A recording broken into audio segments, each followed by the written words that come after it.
Good evening. This is Vikas Karthik. This is Ansu Jishu. This is Ratika Menon here. ഇന്ന് നമ്മോടൊപ്പം നമുക്കേറെ ഇഷ്ടപ്പെടുന്ന എന്നും നമ്മോടൊപ്പം സഞ്ചരിക്കുന്ന എല്ലാ ദിവസവും വാക്കുകൾ കൊണ്ട് അമ്മാനമാടുന്ന beautiful couple Jean Markose and Maya Kartha. Thank you. Welcome to talk of the Town. വാക്കുകൾ കൊണ്ട് അമ്മാനമാണ്. അതെ, നമ്മൾ UAE മലയാളികൾ ദിവസത്തിൽ ഒരു പ്രാവശ്യമെങ്കിലും ഇവരുടെ സൗണ്ട് കേൾക്കാണ്ട് പോകുന്നുണ്ടാവില്ല. അത്രയ്ക്ക് നമ്മുടെ ഡെയിലി ലൈഫിനോട് അടുത്ത് നിൽക്കുന്നവരാണ് ജോണും മായയും. One of my favourite couple too. അപ്പൊ ഒരുപാട് സന്തോഷം നിങ്ങളെ രണ്ടുപേരും ഒരുമിച്ച് കാണാൻ പറ്റിയത്. അപ്പൊ നമ്മുടെ ഷോ എപ്പോഴും തുടങ്ങുന്നത് രാധികയുടെ മനോഹരമായ ഒരു പാട്ടിൽ കൂടിയാണ്. ശേഷി ഡയലോഗ് കേൾക്കാതെ ഓൾമോസ്റ്റ് ഒരു 1 month ആയിട്ട് കേൾക്കാറേ. തിരിച്ചെത്തിയിരിക്കുകയാണ് ഇന്ത്യയോടെ. പാട്ടിലാണോ പരിപാടി തുടങ്ങുന്നത്? അപ്പൊ ഇന്നത്തെ പാട്ട് നിങ്ങൾക്ക് വേണ്ടി ഡെഡിക്കേറ്റ് ചെയ്യുന്നു. ഈ പാട്ട് പാടുന്നതിന് മുമ്പ് എനിക്കൊരു ചെറിയ ചോദ്യമുണ്ട്. ഇത് ഞാൻ ജോണിന്റെ തന്നെ മൂവിലത്തെ പാട്ടാണ് പാടുന്നത്, ചക്കപ്പാട്ടാണ് പാടുന്നത്. അപ്പൊ എന്താണ് ഈ ചക്ക കേന്ദ്ര കഥാപാത്രമായിട്ട് അതിൽ വരാനുള്ള ഒരു കാരണം എന്ന് പറയാമോ? സിനിമ ഉണ്ടോ? കണ്ടു, പക്ഷെ ഓടിച്ചാണ് കണ്ടത്. പക്ഷെ ഞാൻ സത്യസന്ധമായിട്ട് ഇന്ന് ജോൺ വരുന്നുണ്ട് എന്ന് മനസ്സിലായി. ഇതെന്താ പറയാ, നമ്മളെല്ലാരും ചെയ്യുന്ന പരിപാടി തന്നെയാണ്. പെട്ടെന്ന് ഗസ്റ്റ് വരുമ്പോ അയ്യോ ഈ ഗസ്റ്റ് എന്തൊക്കെയാ അഭിനയിച്ചിരിക്കുന്നത്, സത്യമായിട്ട് ഒരു കാര്യം പറഞ്ഞോട്ടെ, ഏഷ്യാനെറ്റിലാണെന്നുകൊണ്ട് ഇടയ്ക്കിടയ്ക്ക് കാണാറുണ്ട്. അപ്പൊ ഇങ്ങനെ വെക്കുമ്പോഴൊക്കെ എപ്പോഴും കാണും. കണ്ടിരിക്കാൻ ഭയങ്കര രസം തോന്നിയിട്ടുണ്ട് ആ മൂവി. സത്യം പറയാലോ, നമ്മുടെ നാടിനെ ഒരുപാട് മിസ് ചെയ്യുന്ന പോലെ തോന്നിയിട്ടുണ്ട്. അടുത്ത പ്രാവശ്യം കാണുമ്പോൾ ഓടിക്കാതൊന്ന് ഈ ഒരു ചോദ്യം ചോദിച്ചോണ്ട് പറയാം. ഇപ്പൊ ആ സിനിമയിൽ അറിയാലോ, ഒരു പ്ലാവ് ഒരു മെയിൻ ക്യാരക്ടറാണ്.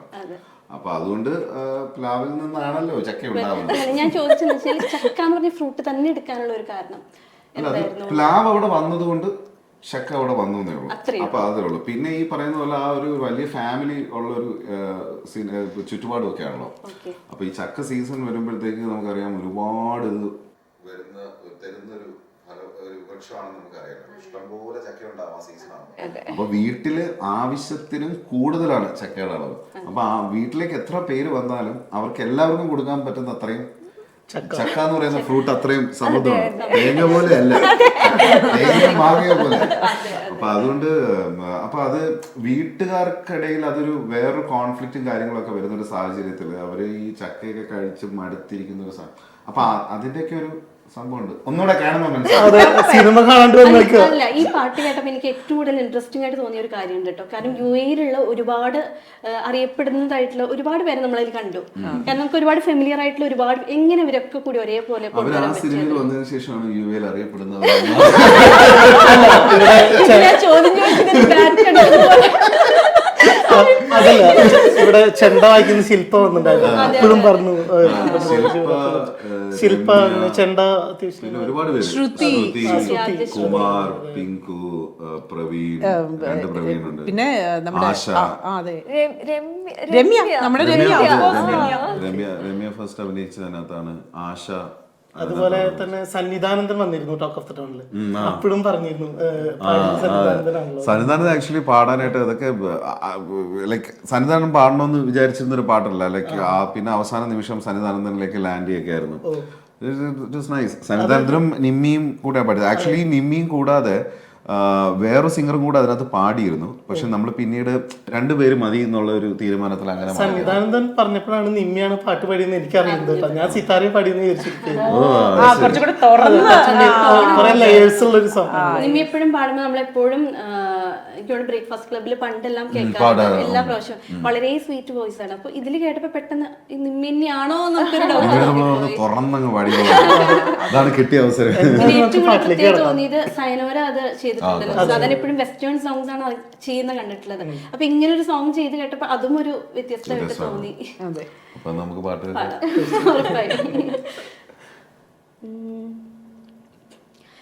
പ്ലാഞ്ചോട്ടു വീട്ടിൽ ഇന്ന് ചുറ്റിനും ചക്ക മണക്കണല്ലോ, മുറ്റത്ത് തിണ്ണയിലും ചന്നം ഭിന്നം ചക്കപ്പൂഞ്ഞാണിയല്ലോ.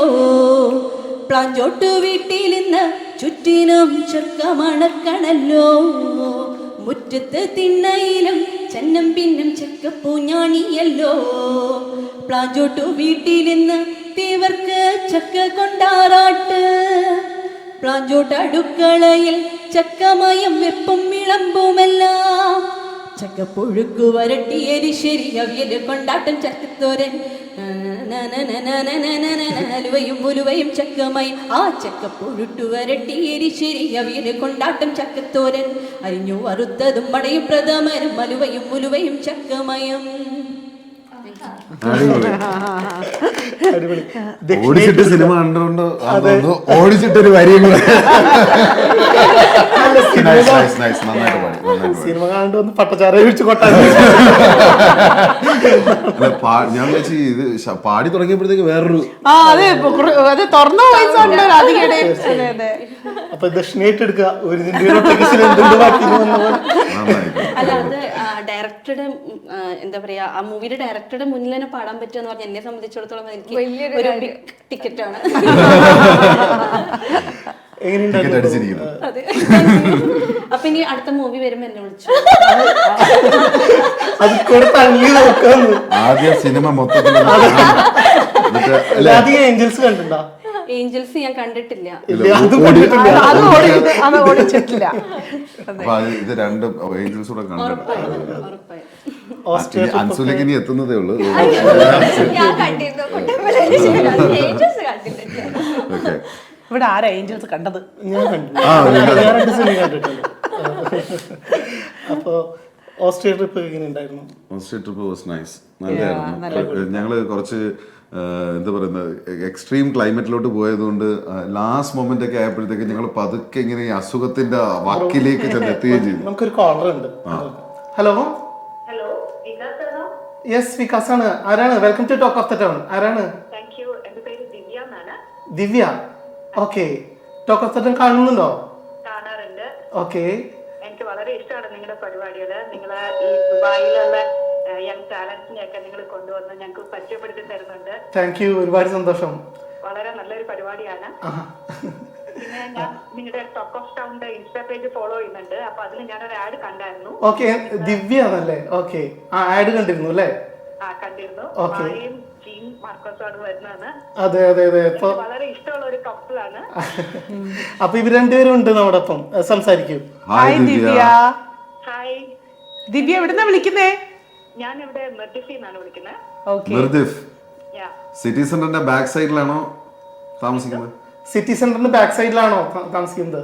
അപ്ടൗൺ മിർദിഫ് എന്ന് പറയും. അപ്ടൗൺ മിർദിഫിൽ. Okay. What do you do Divya? ഞാൻ ഓഡിറ്റിംഗിലാട്ടോ വർക്ക് ചെയ്യുന്നത്. Okay okay. ഓഡിറ്റിംഗ് ഫാമിലാണ്. ഓക്കെ ശരി. ഓക്കെ. എങ്ങനെയുണ്ടായിരുന്നു ന്യൂ ഇയർ ഒക്കെ? Happy new year. Thank you. New year ഒക്കെ അടിപൊളിയായിരുന്നു. ഞങ്ങള് റാസൽ ഖൈമയിലാണ് സെലിബ്രേറ്റ് ചെയ്തത്. എവിടെയാ? നാട്ടിലെവിടെയാ ദിവ്യ? ഞാൻ തിരുവനന്തപുരം. ഓ അത് ശരി. ട്രിവാൻഡ്രത്ത് എവിടെയാണ്? ഞാന് പേരൂർക്കട. Okay okay. അത് ശരി. ആക്ച്വലി ഞാന് മായയെ ഞാൻ കണ്ടിട്ടുണ്ട്. എപ്പോഴാന്നറിയോ? D4 ഡാൻസ് എന്നുള്ളൊരു പരിപാടിയിലായിരുന്നു സൂര്യ TV. അതില് ഫസ്റ്റ് ആങ്കറിംഗ് മായ വന്നിട്ടുണ്ടായിരുന്നു. ഞാൻ ആ ഷോയിൽ ഉണ്ടായിരുന്നു. Small world. ബ്ലൂ ടീഷർട്ടും ബ്ലൂ ജീൻസും ഒക്കെ ഇട്ട് വന്നത് എനിക്ക് ഇപ്പോഴും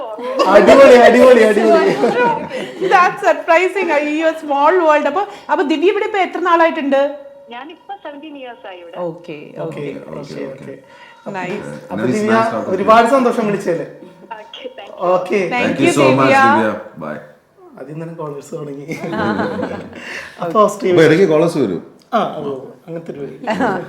ഓസ്ട്രിയ ആക്ച്വലി നമ്മൾ കഴിഞ്ഞ വർഷം നമ്മളുടെ ഒരു 2 എക്സ്ട്രീം വെതറിലേക്കുള്ളൊരു ട്രിപ്പായിരുന്നു. ആക്ച്വലി ഒരു മെയ് ജൂൺ സമയത്തായിരുന്നു നമ്മുടെ T20 വേൾഡ് കപ്പ് ഉണ്ടായിരുന്നത്. അപ്പൊ ആ സമയം നമ്മൾ കരീബിയനിലേക്ക് പോയി. വെസ്റ്റ് ഇൻഡീസിൽ ഭയങ്കര ചൂടെന്ന് പറഞ്ഞാൽ ഇങ്ങനെ കരിഞ്ഞു പോയി അവിടെ. അന്വർത്ഥമാക്കുന്ന രീതിയിൽ എല്ലാ കൊല്ലവും ഒരു ട്രിപ്പ് അങ്ങനെയാണോ? അങ്ങനെ നമുക്ക് സാമ്പത്തിക സ്ഥിതി ഭദ്രമാകുമ്പോൾ ഒരു ട്രിപ്പ് അടിക്കും. നമുക്ക് രണ്ടുപേർക്ക് ട്രിപ്പ് ലൈക്ക് ഇങ്ങനെ ട്രാവൽ ചെയ്യാൻ ഇഷ്ടമാണ്. അപ്പൊ കഴിഞ്ഞ പ്രാവശ്യം ജോൺ ഇങ്ങനെ പറഞ്ഞു നമുക്ക് ഒരു T20 മാച്ച് കാണണം, ഭയങ്കര ആഗ്രഹം. അപ്പൊ എന്നാ എന്റെ സിസ്റ്റേഴ്സ് US-ലുണ്ട്. അപ്പൊ നമ്മൾ US-ലേക്ക് പോയിട്ടാണ് പിന്നെ വെസ്റ്റ് ഇൻഡീസിലേക്ക് പോയത്. അപ്പൊ മാത്രമല്ല US-ൽ ഫസ്റ്റ് ടൈം ആണല്ലോ വേൾഡ് കപ്പ് നടക്കുന്നത്. അപ്പം വെസ്റ്റ് ഇൻഡീസിലും നടക്കുന്നുണ്ട്. അപ്പൊ എനിക്ക് വെസ്റ്റ് ഇൻഡീസിലൊക്കെ പോയി ക്രിക്കറ്റ് മാച്ച് കാണണമെന്ന് ഭയങ്കര ആഗ്രഹമുണ്ട്. പ്രത്യേകിച്ച് T20 വേൾഡ് കപ്പ് ഭയങ്കര ഇപ്പൊ നമ്മളെടുത്ത വേൾഡ് കപ്പ് അല്ലേ? അതെ നമ്മളെടുത്ത വേൾഡ് കപ്പ് മാത്രമല്ല വെസ്റ്റ് ഇൻഡീസ് ആക്ച്വലി ഇതിനു മുമ്പ് 2 തവണ വേൾഡ് കപ്പ് ചാമ്പ്യൻസ് ആയിരുന്ന ടീമാണ്. തീർച്ചയായും. അപ്പൊ അവിടെ വെച്ച് നടക്കുമ്പോഴത്തേക്കുണ്ടല്ലോ അതിന്റെ ഒരു ആവേശം വേറെയാണ്. പക്ഷെ അവിടെ സമ്മറിലാണ് നടക്കുന്നത്. അവരൊരു ഓഫ് ബീറ്റ് ടൈമിലായിരുന്നു ഇത്തവണത്തെ വേൾഡ് കപ്പ് ഉണ്ടായിരുന്നത്. പക്ഷെ നല്ല സമ്മർ ടൈം ആയിരുന്നു. നല്ലൊരു എക്സ്പീരിയൻസ് ആയിരുന്നു. ബുംറയൊക്കെ ബോൾ ചെയ്യുന്നത് നമുക്ക് നേരിട്ട് കാണണമെന്ന് ഭയങ്കര ഒരു ആഗ്രഹം ഉണ്ടായിരുന്നു. പക്ഷെ അത് കാണാൻ പറ്റൂല കേട്ടോ. ഓടി വരുന്ന കാണാം, കൈ ഇങ്ങനെ എറിയുന്ന കാണാം, ഋഷഭ് ഇങ്ങനെ പിടിക്കുന്ന കാണാം. എന്തോ സംഭവിക്കും. സ്ക്രീൻ വെച്ചിട്ടുണ്ടാവല്ലോ. സ്ക്രീൻ ഉണ്ട്, പക്ഷെ എന്നാ പോലും ഞാൻ ഇപ്പം ആലോചിക്കുന്നത് ഇത്രയും ദൂരെ നിന്നിട്ട് നമ്മളത് കാണുമ്പോൾ ഇത്രയും ഫാസ്റ്റ് ആയിട്ടാണ് പോകുന്നത്. നമ്മുടെ നിൽക്കുന്ന ബാറ്റ്സ്മാന്റെ ഒരു സ്ഥിതി എന്തായിരിക്കും എന്നുള്ളത്. ഈ ഷോയിബ് അക്തറിന്റെ ബോളുകളൊക്കെ നോക്കുമ്പോൾ ഇത്രയും അപ്പൊ നമുക്കത് നേരിട്ടൊന്ന് വിറ്റ്നസ് ചെയ്യണമെന്നുണ്ടായിരുന്നു. അപ്പൊ അതുകൊണ്ട് അത് നടന്നു എന്നുള്ളതാണ്. വിരാട് കോഹ്ലി ബാറ്റ് ചെയ്യുന്ന കാണുമായിരുന്നു, രോഹിത് ശർമ്മ ബാറ്റ് ചെയ്യുന്ന കാണുമായിരുന്നു. കോയിൻസിഡന്റ്ലി നമ്മള് ആക്ച്വലി ലാസ്റ്റ് ഫൈനൽസിനുള്ള ടിക്കറ്റ് എടുത്തിട്ടുണ്ടായിരുന്നില്ല.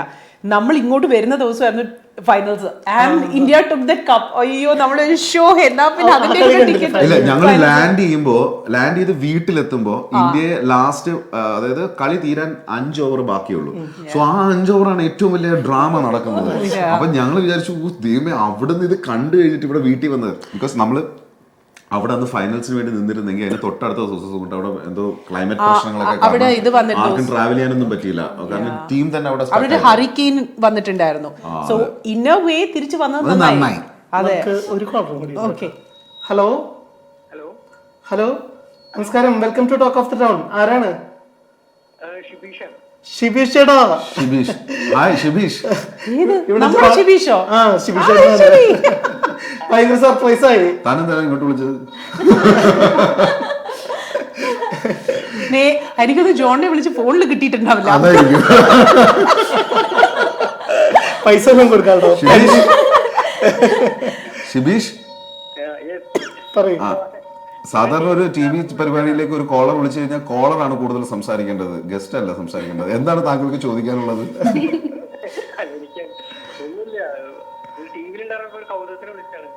കൗതുകത്തിന് വേണ്ടി വിളിച്ചാണ്.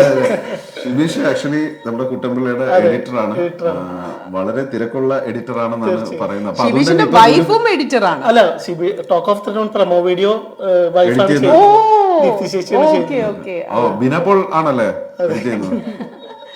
ചേച്ചി ഉണ്ടോ? ദീപ്തി ചേച്ചി ഉണ്ടോ അവിടെ? ഒന്ന് കൊടുക്കൂ.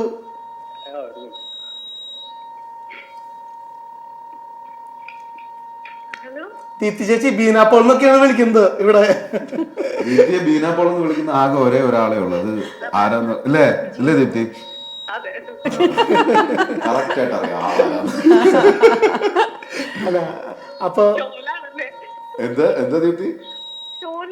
അതെ, ഷോ നടന്നുകൊണ്ടിരിക്കുകയാണ്. ഷോ നടന്നുകൊണ്ടിരിക്കുകയാണ്. ദീപ്തിക്ക് വിശ്വാസം വരുന്നില്ല. അപ്പൊ ചേച്ചി ഒരു ശിവശേട്ടാ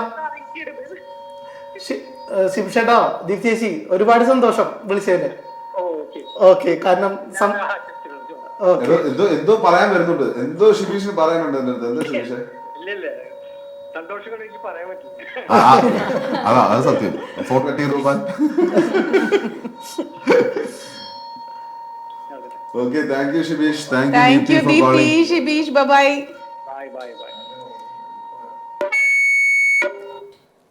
സംസാരിക്കാൻ ഭയങ്കര മടിയുള്ള കൂട്ടത്തിലാണ്.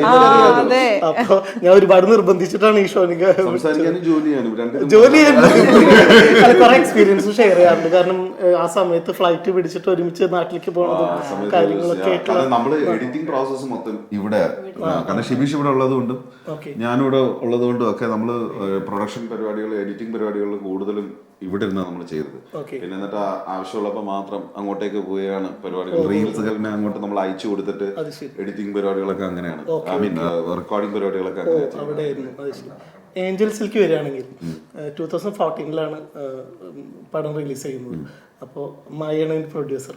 പക്ഷെ എൻ്റെ ഒരു മെയിൻ കാര്യം നോക്കുമ്പോൾ ഇന്നത്തെ ലീഡിങ് മ്യൂസിക് കമ്പോസറായ ജെയ്ക്സ് ബിജോയ് ഇൻട്രൊഡ്യൂസ് ചെയ്തത് ജോൺ ബ്രോ ആണ് അല്ലെ. അതുപോലെ തന്നെ സുജിത് സാരംഗ് എന്ന് പറഞ്ഞൊരു അയാളുടെ ആദ്യത്തെ മലയാളം സിനിമ ശ്രീജിത്ത് സാരംഗ്. ശ്രീജിത്ത് സാരംഗ് രണ്ടുപേരും ഒരുമിച്ച്. Sreejith editor, Sujith cinematographer. Sreejith is an editor as a and he's a DI artist as well. അപ്പം സിനിമയുടെ DI ചെയ്യുന്നതും എഡിറ്റ് ചെയ്യുന്നതും ശ്രീജിത്ത് തന്നെയാണ്. അപ്പൊ രണ്ടും അവൻ തന്നെയാണ് ചെയ്യുന്നത്. അന്നും ശ്രീജിത്ത് വളരെ ചുരുക്കം ആൾക്കാർ മാത്രമേ ഉള്ളൂ എഡിറ്റിംഗും DIയും ഒരുമിച്ച് ചെയ്യുന്നത്, കളർ ഗ്രേഡിംഗ് ചെയ്യുന്നത്. അപ്പൊ എന്റെ അറിവില് ഇപ്പോഴും അങ്ങനെ ആരെങ്കിലും ഉണ്ടെന്ന് എനിക്കറിയില്ല. പക്ഷെ ശ്രീജിത്ത് ഇത് രണ്ടും ചെയ്യുന്നുണ്ട്. സുജിത്താണ് ക്യാമറ ചെയ്തത്, ജെയ്ക്സ് ആണ് മ്യൂസിക് ചെയ്തത്. ഞാൻ ചോദ്യം എന്താ വെച്ച് കഴിഞ്ഞാൽ ബ്രോ ഒരു ഫസ്റ്റ് സിനിമ, അപ്പോൾ ഇതുപോലെ ടെക്നീഷ്യൻസ് സെലക്ട് ചെയ്യുമ്പോൾ അവരുടെയും ഫസ്റ്റ് സിനിമയായിരുന്നു. അതൊരു റിസ്ക് ഫാക്ടർ ഉണ്ടായിരുന്നില്ലേ അതില്? കാരണം ഞാൻ സംവിധാനം ചെയ്യുന്നു എന്നുള്ളത് തന്നെ ഫസ്റ്റ് റിസ്ക് ആണ്. അപ്പൊ അതിനകത്ത് വേറൊരു കാര്യം എന്ന് വെച്ചാൽ നമ്മളെല്ലാവരും ഭയങ്കര ഫ്രണ്ട്സ് ആണ്. ഇപ്പൊ നമ്മൾ സിനിമയിലേക്ക് വരുന്നതിന് മുമ്പേ തന്നെ ജെയ്ക്സും ഞാനും സുജിയും ശ്രീജിയൊക്കെ ഞങ്ങൾക്ക് അങ്ങോട്ടും ഇങ്ങോട്ടും പരസ്പരം അറിയാം. അപ്പം ഞങ്ങൾക്ക് സിമിലർ ആയിട്ടുള്ള സിനിമ സ്വപ്നങ്ങളാണുള്ളത്. നമ്മൾ കാണാൻ ആഗ്രഹിക്കുന്നത്, ചെയ്യാൻ ആഗ്രഹിക്കുന്ന കൈൻഡ് ഓഫ് സിനിമകൾ ഒരേപോലെയുള്ള ഇതാണ്. അപ്പൊ അതുകൊണ്ട് നമ്മൾ ഒരുമിച്ച് സ്റ്റാർട്ട് ചെയ്യാന്ന് വെച്ചാൽ അപ്പൊ ജെയ്ക്സ് ആ സമയത്ത് മലയാളി ആൽബം ഒക്കെ ചെയ്ത് വിനീതിന്റെ കൂടെ ഒക്കെ ചെയ്ത്, അപ്പൊ ജെയ്ക്സ് ഇങ്ങനെ ഒരു സിനിമ ഒക്കെ ചെയ്ത മിന്നലഴകി പാട്ടൊക്കെ ഉള്ള, അപ്പൊ മലയാളി ആൽബം ഭയങ്കര ഹിറ്റ് ആയിരുന്നല്ലോ. അപ്പം അത് കഴിഞ്ഞിട്ട് അപ്പം ഒരു തമിഴ് സിനിമ ചെയ്യാനായിട്ട് ജെയ്ക്സ് പോയി. അപ്പം മലയാളത്തിലൊരു പടം ചെയ്യണം. ഞാൻ പറഞ്ഞു ഓക്കെ നമുക്ക് എല്ലാവർക്കും കൂടെ ചെയ്യാം എന്നുള്ളത്. അപ്പം സുജി ക്യാമറ ചെയ്യുന്നു, ശ്രീജി എഡിറ്റ് ചെയ്യുന്നു. ഞങ്ങൾക്ക് എല്ലാവർക്കും അങ്ങോട്ടും ഇങ്ങോട്ടും ആ ഒരു ഫ്രണ്ട്ഷിപ്പ് ഉള്ളത് കൊണ്ട് ഇറ്റ് വാസ് മച്ച് ഈസിയർ. പിന്നെ മായം പ്രൊഡക്ഷൻ സൈഡിലുണ്ടായിരുന്നു. മായ മാത്രമല്ല, വേറെ 3 പേരുണ്ടായിരുന്നു. ലിനു, ഹിഷാം, സാജു, അവർ 3 പേരുണ്ടായിരുന്നു. സുഹൃത്തുക്കളാണ്. അപ്പോൾ അവരെല്ലാവരും കൂടെ ചേർന്നിട്ട് I think angels was definitely the by product of friendship. കാരണം അത് ഫ്രണ്ട്സ് എല്ലാവരും കൂടെ ചേർന്നത് കൊണ്ട് മാത്രം ഉണ്ടായ ഒരു സിനിമയായിരുന്നു. ഇപ്പൊ ഞാനിപ്പോ പ്രൊഡക്ഷനിൽ വരണം എന്ന് തീരുമാനിച്ചു വന്നത് ഒന്നുമല്ല. അതും ഈ പറഞ്ഞ പോലെയാണ്. ഒരു ദിവസം ഇതേപോലെ തന്നെ ജോൺ ഒരു പ്രൊഡ്യൂസറിന് വേണ്ടി നോക്കുന്നുണ്ടായിരുന്നു. പക്ഷേ one of the producers backed out, last minute ആണ് ബാക്ക് ഔട്ട് ചെയ്തത്. അപ്പൊ ജോൺ ഭയങ്കര അപ്സെറ്റ് ആയിരുന്നു. അങ്ങനെ ഇരിക്കുമ്പോൾ ഈ ഇപ്പൊ ഹിഷാമിന്റെ അടുത്ത് സാജുവിന്റെ കൂടെ ഞാൻ ട്രാവൽ ചെയ്തുകൊണ്ടിരിക്കുക. അപ്പൊ ഞാൻ എടാ ഇങ്ങനെ ഒരു സംഭവം സംഭവിച്ചു. അപ്പോൾ ആക്ച്വലി ഹിഷാമാണ് പറഞ്ഞത് നമുക്ക് എത്ര വേണ്ടി വരും, നമുക്ക് എല്ലാവർക്കും കൂടെ ചേർന്ന് കഴിഞ്ഞാൽ ചെയ്യാൻ പറ്റില്ലേ. സോ അങ്ങനെ ഉണ്ടായൊരു സിനിമയാണ്. ആൻഡ് പിന്നെ ഓഫ് കോഴ്സ് ബാക്കിയുള്ളവരുടെ ടെക്നിക്കൽ സൈഡ് എല്ലാം റെഡി ആയിരുന്നു. ഈ പ്രൊഡക്ഷൻ മാത്രമായിരുന്നു ഒരു ഹിൻഡ്രൻസ് ആയിട്ട് നിന്നത്. സോ ഐ തിങ്ക് ഏഞ്ചൽസ് ഭാര്യയുടെ കാര്യങ്ങൾ അവതരിപ്പിച്ചപ്പോഴത്തേക്ക് ഭാര്യ ഇമോഷണൽ ആയിട്ട് കണ്ടുകൊണ്ട് നോക്കിയിട്ട് അതിനകത്ത് എന്നെ സംബന്ധിച്ചിടത്തോളം ഞാൻ എപ്പോഴും വിശ്വസിക്കുന്നത് നമുക്കൊരു ഭയങ്കര സ്ട്രോങ് ഒരു ഡ്രീം ഉണ്ടെങ്കിൽ if I can be the reason for that, ഞാൻ അത് ചെയ്യാൻ ആഗ്രഹിക്കുന്നു. ഞാൻ ചെയ്തില്ലെങ്കിൽ പിന്നെ ഞാൻ ആരുടെ കൂടെ ഞാൻ ഹെൽപ്പ് ചെയ്യാനായിട്ട് നിൽക്കണം. ഉറപ്പായിട്ടും ഒറ്റ പ്രാവശ്യം ലോഞ്ച് ഒറ്റ പ്രാവശ്യം കൊടുക്കുള്ളൂ, പിന്നെ രക്ഷപ്പെട്ടോണം. ആ സമയത്ത് ഇന്നത്തെ പോലെ പുതുമുഖ സംവിധായകർ ഇങ്ങനെ ശക്തമായി വരുന്ന ഒരു കാലഘട്ടം കൂടി അല്ലാതെ തോന്നുന്നു. അധികം പേര് വന്നിട്ടുണ്ടായിരുന്നു, എന്നാലും ശ്രദ്ധിക്കപ്പെടുന്ന സിനിമകൾ എനിക്ക് തോന്നുന്ന കാലകാലങ്ങളിൽ അങ്ങനെ ഒരുപാട് പേര് ഓരോ വർഷവും വരുന്നുണ്ട്. ആക്ച്വലി ഇതിന്റെ കൂട്ടത്തിൽ തന്നെ ആക്ച്വലി രഞ്ജിത് ശങ്കർ ഉണ്ടല്ലോ, രഞ്ജിത് ചേട്ടൻ ആക്ച്വലി പറഞ്ഞിട്ടുണ്ട് അദ്ദേഹത്തിന്റെയും ഇതേപോലെ തന്നെ സിനിമയുടെ ഭാഗമായിട്ട് അദ്ദേഹത്തിന്റെ വൈഫ് ഫുൾ സപ്പോർട്ടോടുകൂടി മോണിറ്ററി ഇതുമൊക്കെ കൊടുത്ത് അതെ ആ ഫുൾ സപ്പോർട്ട് കൊടുത്താണ് അത് ചെയ്തത്. സോ അങ്ങനെയുള്ള സ്റ്റോറീസ് വേറെയും നിങ്ങൾ ചോദിച്ചു കഴിഞ്ഞാൽ ഒരുപാട് പേരുടെ ഉണ്ടാവും. നമ്മളുടെ ലൈഫിൽ ഇതാണ് നമ്മളുടെ ഒരു ലോഞ്ച് പാഡ് ആയിട്ട് വന്നത്. രഞ്ജിത് ശങ്കർ ഒരു ഫാക്ടറാണ്. വന്നതുകൊണ്ടാണ് ആർജേസിനോട് ഇപ്പോഴും നമുക്കൊരു അസൂയ തോന്നും. കാരണം നിങ്ങൾ ഇന്നും ഓരോ സെലിബ്രിറ്റീസിനെ കണ്ടുകൊണ്ടിരിക്കുകയാണ്, എന്നും അവരായിട്ട് അടുത്തടുത്ത് ഇടപെടാണ്. ഞാൻ ജോണിനോട് ചോദിക്കട്ടെ, കാരണം ഒരു ഡയറക്ടർ കൂടിയാണ്. സോ എപ്പോഴെങ്കിലും അങ്ങനെയുള്ള ആ ഒരു ഇൻഫ്ലുവൻസ്, അതായത് അങ്ങനെയുള്ള സെലിബ്രിറ്റീസിനെ കാണാൻ പറ്റുമല്ലോ. അപ്പോൾ എവിടെയെങ്കിലുമൊക്കെ ഒരു മൂവി എടുക്കുന്ന സമയത്ത് അത് ഹെൽപ്ഫുൾ ആയിട്ട് ഒരു കണക്ഷൻ ഹെൽപ്ഫുൾ ആയിട്ടുണ്ടോ? ഞാനങ്ങനെ ഒരു എൻ്റെ റേഡിയോയുടെ ജോലിയുടെ ഭാഗമായിട്ടും സിനിമയുടെ ഇതുമായിട്ടും ഞാൻ രണ്ടായിട്ടാണ് കാണുന്നത്. അപ്പോൾ ഞാൻ റേഡിയോയുടെ ഭാഗമായിട്ട് പോകുമ്പോഴത്തേക്ക് സ്വാഭാവികമായിട്ടും ഞാൻ ഷോയിൽ അവരെ ഇൻ്റർവ്യൂ ചെയ്യുന്നു, ഞാൻ അവരുമായിട്ട് വിശേഷങ്ങൾ ഷെയർ ചെയ്യുന്നു. ആ സമയത്ത് ഒന്നും തന്നെ എൻ്റെ മൂവിയുടെ പരിപാടികളൊന്നും തന്നെ എൻ്റെ മൈൻഡിലോ അങ്ങനെയുള്ളതൊന്നും വരാറില്ല. അങ്ങനെ വന്നു കഴിഞ്ഞാൽ ഒരുപക്ഷെ ഞാൻ അവരോട് ഇടപഴകുന്നതിനകത്ത് ഒരു ഓപ്പൺനെസ് ഉണ്ടാവണമെന്നില്ല.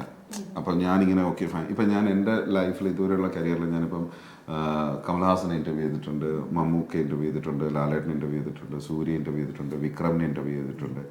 അപ്പോൾ നമ്മൾ ആ ജോലി ചെയ്യുന്ന സമയത്ത് മറ്റുള്ളതെല്ലാം മാറ്റി വെച്ചിട്ട് നമ്മൾ ആ അപ്രോച്ച് ഇരിക്കുമ്പോൾ മാത്രം നമ്മൾ ആ സമയത്ത് സിനിമ ലവറാണ്, നമുക്ക് ചോദിക്കേണ്ട കാര്യങ്ങൾ, നമുക്കൊരു ജോലിയുണ്ട്. അപ്പോൾ അത് വളരെ ഓപ്പണായിട്ട് അത് ഡീൽ ചെയ്ത് കഴിഞ്ഞാൽ അത് സത്യസന്ധമായിട്ട് നടക്കും. സിനിമ വരുമ്പോഴത്തേക്ക് വേറെ ഇത് തോട്ട് പ്രോസസ്സ് തന്നെയാണ്. സിനിമയുടെ സിനിമയോടുള്ള പാഷൻ അത് എപ്പോ കുട്ടിക്കാലം തൊട്ട്. അത് എങ്ങനെ ആരെങ്കിലും എപ്പോഴും സിനിമ കാണുന്ന എന്റെ അമ്മ ആക്ച്വലി ഫസ്റ്റ് ഡേ ഫസ്റ്റ് ഷോന്റെ ആളാ. അമ്മ ഭയങ്കര ക്രേസിയാണ്. ഞാന് വിചാരിച്ചിട്ടേ ഇല്ല. എന്റെ വീട്ടില് നേരെ ഓപ്പോസിറ്റ് ആണ്. അങ്ങനെ വലിയ സിനിമ അതിനോട് വലിയൊരു താല്പര്യം ഉണ്ടായിരുന്നില്ല. പക്ഷേ ജോൺ വീട്ടില് ഇപ്പോഴും നസീർ സാറും ഒക്കെ നിറഞ്ഞു നിൽക്കുന്ന കാലഘട്ടമാണ്. അതെ, കാരണം ഞാൻ കുറച്ചും കൂടെ എൻ്റെ രണ്ട് പേരൻസ്, അച്ഛനും അമ്മയും രണ്ടുപേരും ടീച്ചേഴ്സാണ്. അപ്പൊ ആ ടീച്ചേഴ്സ് ആകുമ്പോൾ നമ്മുടെ ആ ഒരു ഗ്രോയിങ് അപ്പ് ഫേസിൽ കൂടുതലും പഠിത്തം അങ്ങനെ അതിനകത്താണ് കൂടുതൽ ഫോക്കസ് ഉള്ളത്. അതുകൊണ്ട് കുറച്ച് കൂടുതൽ നേരം TV കണ്ടാലോ അല്ലെങ്കിൽ കുറച്ച് കൂടുതൽ സിനിമ കണ്ടു കഴിഞ്ഞാൽ അച്ഛൻ ചോദിക്കും എന്ത് വഴി സിനിമയും കണ്ടോണ്ട് നടക്കുവാണോ എന്നൊക്കെ ചോദിക്കുമായിരുന്നു. പക്ഷേ ജോണിന്റെ വീട്ടിൽ നേരെ തിരിച്ചാണ്. അമ്മ ഭയങ്കരമായിട്ട് എൻകറേജ് ചെയ്യുമായിരുന്നു. അമ്മ പറയായിരുന്നു നമുക്ക് സിനിമ കാണാൻ പോകണം. സോ അത് ജോണിന്റെ വീട്ടിൽ ഇവർ 3 ബ്രദേഴ്സാണ്, നമ്മൾ 3 സിസ്റ്റേഴ്സാണ്. സോ ഇവരുടെ 3 പേരും ഈ 3 ബ്രദേഴ്സും ഭയങ്കര സിനിമ. ഞാൻ ആക്ച്വലി ഒരു first day first show and also I think 3 പേർക്കും സിനിമയെ കുറിച്ചും അറിയാം. they not just അവർ ചുമ്മാ ഒരു സിനിമ ഗോവർ മാത്രമല്ല, they know the technical side of the movie as well.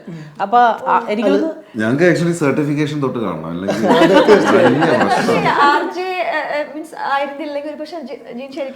തീർച്ചയായിട്ടും ഞാൻ അതിനു വേണ്ടി പാഷൻ ഉണ്ടായിട്ട് ഒരു ഫുൾ പ്രൊഫഷൻ ഡയറക്ടറായിട്ട് ആ ഒരു തെരഞ്ഞെടുക്കാത്തത് എന്തുകൊണ്ടായിരുന്നു?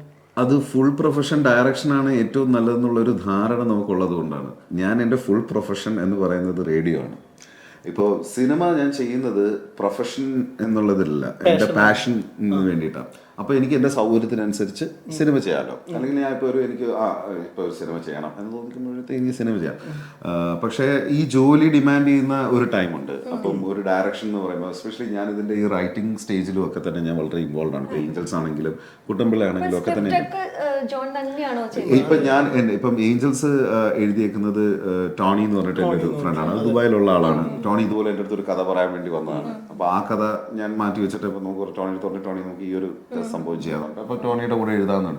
അപ്പോൾ അതെന്തുകൊണ്ട് ഞാൻ ടോണിയെ കൊണ്ട് എഴുതിപ്പിക്കാമെന്ന് വിചാരിച്ചു കഴിഞ്ഞാൽ ടോണി എൻ്റെ അടുത്ത് കൊണ്ടുവന്ന സബ്ജക്റ്റ് ഒരു മൂഡ് ക്രിയേറ്റ് ചെയ്യുന്ന അത്തരത്തിലുള്ള ഒരു സംഭവം ഉണ്ട് അതിനകത്ത്. അപ്പോൾ അത്തരത്തിലുള്ള വിഷയങ്ങൾ കൈകാര്യം ചെയ്യാനായിട്ട് ഈ റൈറ്ററിനെ കൊണ്ട് സാധിക്കും എന്നുള്ളതാണ്. അപ്പോൾ എൻ്റെ ഈ ഐഡിയയും ടോണിയുടെ ഇതും കൂടെ ചേർന്നുകൊണ്ട് പിന്നെ ടോണി അത് ഹെൽപ്പ് ചെയ്ത് പിന്നെ നമ്മൾ ഓരോ സീൻസും ഡെവലപ്പ് ചെയ്ത് അങ്ങനെയാണ്. അപ്പോൾ ഞാൻ ആ പ്രോസസ്സിൽ തന്നെ ഭാഗമാണ് തുടക്കം. കുട്ടമ്പിള്ളയിലും അങ്ങനെ തന്നെയാണ്. അപ്പോൾ അതുകൊണ്ട് അതിനൊരു ടൈം എടുക്കും.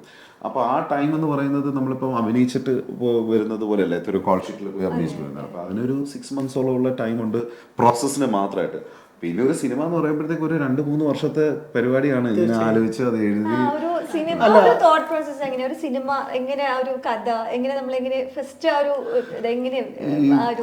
ഇപ്പം കുട്ടമ്പിള്ളയുടെ ഐഡിയക്ക് എനിക്ക് ഏഞ്ചൽസിനെക്കാളും കുറെ കൂടെ പേഴ്സണലി ഇഷ്ടമുള്ള ഒരു വർക്കാണ് കുട്ടമ്പിള്ള.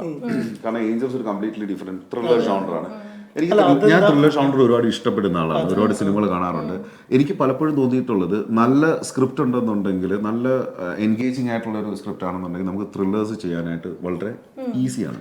അതുകൊണ്ട് തന്നെ രണ്ടാമത്തെ സിനിമ ഒരു ത്രില്ലറാണ് പ്രതീക്ഷിച്ചിരുന്നത്. അപ്പൊ എനിക്ക് അതിൽ നിന്ന് എനിക്ക് ഭയങ്കര ഡിഫറെന്റ് ആയിട്ട്, കാരണം എന്റെ നാടും ഞാൻ കൊല്ലംകാരനാണ്. അപ്പൊ എന്റെ നാട്ടിലാണ് ഈ പുറ്റിങ്ങൽ വെടിക്കെട്ട് ദുരന്തമൊക്കെ നടക്കുന്നത്. അപ്പൊ വെടിക്കെട്ട് ദുരന്തത്തിൽ എന്നെ ഏറ്റവും വലിയ ആയിട്ട് എഫക്ട് ചെയ്തൊരു സംഭവം എന്ന് വെച്ച് കഴിഞ്ഞാൽ ഈ വെടിക്കെട്ടിന്റെ ഭാഗമായിട്ട് ഈ വെടിക്കെട്ട് ഉത്സവമൊക്കെ ഇഷ്ടപ്പെടുന്ന ആൾക്കാർ, ഒരുപാട് ആൾക്കാർ കേരളത്തിന്റെ തന്നെ പല ഭാഗത്തു നിന്നും വരും. അവരൊക്കെ ഈ വീട്ടിൽ നിന്ന് ഇറങ്ങി വരുന്നതാണ്. അപ്പൊ വീട്ടിലുള്ളവർക്ക് അറിയാം ഇവർ ഉത്സവ പ്രേമികളാണ്. ഇവരെവിടെയെങ്കിലൊക്കെ പോവും, എവിടെ പോയാലും ചിലപ്പോൾ 1-2 ആഴ്ച മാസമൊക്കെ കഴിഞ്ഞിട്ടൊക്കെ തിരിച്ചു വരുന്നുള്ളൂ. പക്ഷെ അവിടെ അന്ന് മരണപ്പെട്ട ആൾക്കാർ അപ്പൊ അറിയാത്ത ഒരുപാട് ആൾക്കാർ. അപ്പൊ ആ തോട്ട് പ്രോസസ്സിൽ നിന്നാണ് കുട്ടമ്പിള്ള ജനറേറ്റ് ചെയ്തത്. പ്രിയദർശൻ സാർ പറഞ്ഞു കേട്ടിട്ടുണ്ട്, ഒരു ഡയറക്ടറുടെ ശരിക്കുള്ള സിനിമ എന്ന് പറഞ്ഞത് അയാളുടെ രണ്ടാമത്തെ സിനിമയാണ്. അപ്പൊ ഈ കുട്ടമ്പിള്ള ചെയ്യുമ്പോ കുറച്ചുകൂടി കോൺഫിഡന്റ് ആയിരുന്നു. ഞാൻ കോൺഫിഡൻസിന് യാതൊരു പ്രശ്നമില്ല. പക്ഷെ ജോൺ, എനിക്ക് തോന്നുന്നു ജോൺ പൊതുവെ തന്നെ സെൻസ് ഓഫ് ഹ്യൂമർ ഭയങ്കര, ജനറലി തന്നെ ജോണി കൗണ്ടർ അടിക്കാനൊക്കെ ഭയങ്കര ഇഷ്ടമുള്ള ഒരാളാണ്. അപ്പോ എനിക്ക് തോന്നുന്നു കുട്ടൻപിള്ള എഴുതുമ്പോൾ ജോൺ ഭയങ്കരമായിട്ട് ആസ്വദിച്ചിരുന്ന എഴുതുന്നത്, കാരണം നാച്ചുറലി വന്നു. അപ്പൊ എൻ്റെ അടുത്ത് ഇനിഷ്യൽ ആ ഒരു ത്രെഡ് പറയുമ്പോഴും കഥ പറയുമ്പോഴും ഒക്കെ ഭയങ്കരമായിട്ട് അയ്യോ എന്നെ ആരോ അത്യാവശ്യമായിട്ട് വിളിക്കുന്നു, അതാണ്. സോ അപ്പൊ വളരെ നാച്ചുറൽ ആയിട്ട് തന്നെ വന്നൊരു സംഭവമായിരുന്നു. എനിക്കത് ഏഞ്ചൽസിൽ കുറച്ചും കൂടെ എനിക്ക് തോന്നുന്നത് ഇതാരുടെ എന്റെ തന്നെ അവനാണ് സാധ്യത. എന്നെ ഓക്കെ. അപ്പൊ ഏഞ്ചൽസിന്റെ കാര്യത്തിൽ എനിക്ക് തോന്നുന്നു കുറെ കൂടെ ഫസ്റ്റ് മൂവിയും കൂടെയാണല്ലോ, അപ്പൊ ഹോംവർക്ക് കുറച്ചും കൂടെ ഇന്റൻസ്ലി ചെയ്യേണ്ടി വന്നിട്ടുണ്ട്. അതാണ് എനിക്ക് തോന്നുന്നു രണ്ട് സിനിമയും തമ്മിലുള്ള ഒരു വ്യത്യാസം. ഏഞ്ചൽസ് ചെയ്ത് കഴിഞ്ഞപ്പോൾ തീരുമാനിച്ചിരുന്നു അടുത്ത സിനിമ വെരി ഡിഫറെന്റ് ജോണർ? അങ്ങനെ ഒന്നും ഞാൻ തീരുമാനിച്ചിട്ടില്ല. ഇല്ല, നല്ല സബ്ജക്ട് വന്നു കഴിഞ്ഞാൽ ചെയ്യുന്നുള്ളൂ. ഇപ്പൊ തന്നെ ഞാനിപ്പോ ഐ എം വർക്കിംഗ് ഓൺ ഒരു സബ്ജക്ട്. അതൊരു $1 million ക്വസ്റ്റ്യൻ ആണ്. നെക്സ്റ്റ് അല്ല, അത് വർക്ക് ചെയ്തോണ്ട് അപ്പൊ ഞാനിത് വർക്ക് ചെയ്യാൻ തുടങ്ങിയിട്ട് കുറെ നാളായി. ഏതാണ്ട് ഒരു 2 കൊല്ലം 3 കൊല്ലത്തിന് മേലെ ആയി അത് വർക്ക് ചെയ്യാൻ തുടങ്ങിയിട്ട്. പക്ഷെ അതിന് അത്രയും സമയം വേണമെന്ന് വെച്ച് കഴിഞ്ഞാൽ അതിന് അത്രയും സമയമൊന്നും വേണ്ട. പക്ഷെ എന്റെ ജോലിയുടെ സ്വഭാവവും എന്റെ മടിയും ഇതെല്ലാം ശരിയാവണമല്ലോ.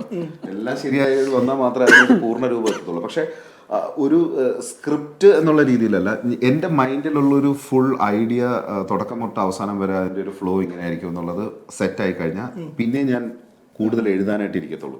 പിന്നെ അത് എഴുതി കഴിഞ്ഞാൽ പിന്നെ അതിനകത്ത് പിന്നെ ആവശ്യമുള്ളതെല്ലാം എഴുതുക, ആവശ്യമില്ലാത്തതെല്ലാം എടുത്ത് കളയുക.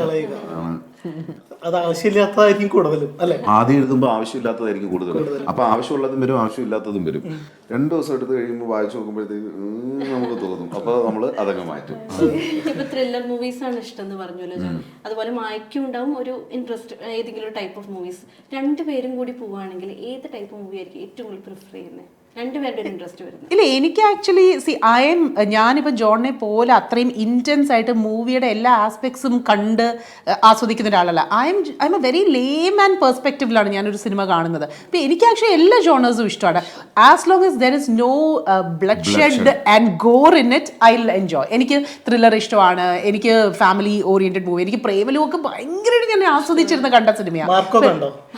മാർക്കോ ഞാൻ കണ്ടു. പക്ഷേ അതാണോ എന്റെ ടൈപ്പ് ഓഫ് മൂവി എന്ന് ചോദിച്ചു കഴിഞ്ഞാൽ I wouldn't say it is my type of movie. എനിക്ക് മാർക്കോ കൈൻഡ് ഫിലിംസ് ഇഷ്ടമാണ്. കാരണം ഈ കൊറിയൻ ഫിലിംസ്, സ്ക്വിഡ് ഗെയിം പോലെയൊക്കെയുള്ള സ്ക്വിഡ് ഗെയിമിലെ ത്രില്ലർ ആണല്ലോ, കുറച്ചും കൂടെ ഒരു എക്സൈറ്റ്മെന്റ് ഉണ്ട്. എനിക്ക് ഇത്രേ ഉള്ളൂ. അതായത് ഇങ്ങനെ ഇപ്പൊ വെടി വെക്കുന്നോ അല്ലെങ്കിൽ കുത്തുന്നതോ അല്ല എന്റെ പ്രശ്നം, പക്ഷെ കുത്തി ആ മറ്റേ ബ്ലഡ് എല്ലാം അല്ല, ആക്ച്വലി ഈ നെറ്റ്ഫ്ലിക്സ് സീരീസ് സ്പാർട്ടക്കസ് അല്ലെങ്കിൽ അതുപോലെയുള്ള സംഭവങ്ങൾ, മിർസാപൂർ പോലെയുള്ള സംഭവങ്ങൾ കണ്ടവർക്ക് മാർക്കോ ഓക്കെയാണ്, വർക്ക്ഔട്ട് ആവും. അല്ല, ഇപ്പം കില്ലൊക്കെ കണ്ടിട്ടുണ്ടാവും. കില്ല് കണ്ടു. അപ്പൊ എനിക്ക് കിൽ ഭയങ്കര ഇഷ്ടമുള്ള സിനിമ. അപ്പൊ നമ്മൾ ഈ സിനിമയിൽ ഈ ബ്ലഡ് ഷെഡ് വരുന്നത് അതിപ്പോ നമ്മൾ ഓരോരുത്തരുടെ അപ്രോച്ച് ആണ്. അത് കാണേണ്ടവർക്ക് അത് കാണേണ്ടവർക്ക് ഇഷ്ടമില്ലാത്തവർക്ക് അത് കാണേണ്ട ആവശ്യമില്ല. പക്ഷെ എന്നാൽ പോലും അത്തരത്തിലുള്ള സബ്ജക്റ്റുകൾ ആ രീതിയിൽ അപ്രോച്ച് ചെയ്യുമ്പോൾ അങ്ങനെ കാണാൻ ഇഷ്ടപ്പെടുന്ന ആൾക്കാരുണ്ട് എന്നുള്ളതാണ് മാർക്കോയുടെ ഒക്കെ വിജയം. തീർച്ചയായിട്ടും. കാരണം നമ്മൾ ഓണർ ആക്ച്വലി മാർക്കോയുടെ ടിക്കറ്റ്സ് ഒക്കെ കൊടുക്കുന്നുണ്ടായിരുന്നു. നമ്മുടെ ലിസണേഴ്സ് എത്ര പേരാണെന്നറിയോ മാർക്കോയുടെ ടിക്കറ്റ് ചോദിച്ച് വാങ്ങിച്ചത്. സോ അത്രയും ഇഷ്ടമുള്ള ആൾക്കാരുണ്ട് കേട്ടോ. ബ്രോ ആ സിനിമ കണ്ടപ്പോ തോന്നിയോ ഇത് വയലൻസിന് വേണ്ടി വയലൻസ് കുത്തിക്കയറ്റിയിട്ടുണ്ട് എന്നൊരു തോന്നലുണ്ടായോ? ഇല്ല, അതിപ്പോ സിനിമ എന്ന് പറയുമ്പോഴേ ഏതൊരു കാര്യവും ഇപ്പൊ നമ്മള് ഇപ്പം ഒരു സോങ് സീക്വൻസ് വരുന്നുണ്ട്. ഇൻ റിയാലിറ്റിയിൽ നമ്മളിപ്പം വർണ്ണക്കുടങ്ങളും നിറമുള്ള വസ്ത്രങ്ങളും ഒക്കെ ആയിട്ട് നമ്മളൊരു മലയോരത്തോ അല്ലെങ്കിൽ അങ്ങനെയുള്ള പ്രദേശങ്ങളിലോ പോയി പാടുക ഒന്നും തന്നെ ഇല്ല.